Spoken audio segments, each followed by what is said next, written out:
रथिया सजल आवे मैया के लसकरिया हो कि लाल हो पियरे ना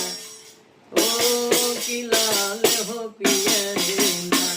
कि मैया सोहे लाल चुनरिया हो कि लाल हो पियरे ना मैया सोहे लाल चुनरिया हो कि लाल हो पियरे ना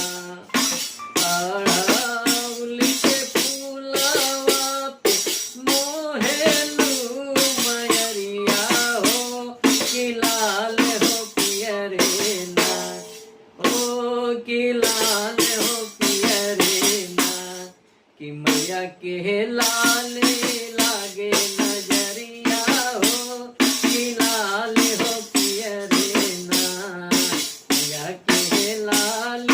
लागे नजरिया हो कि लाल हो पियरे ना रतिया सजल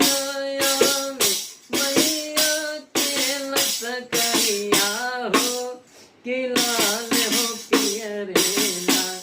कि मैया सोहे लाल चुनरिया हो कि लाल हो पियरे ना मैया सोहे लाल चुनरिया हो कि लाल हो पियरे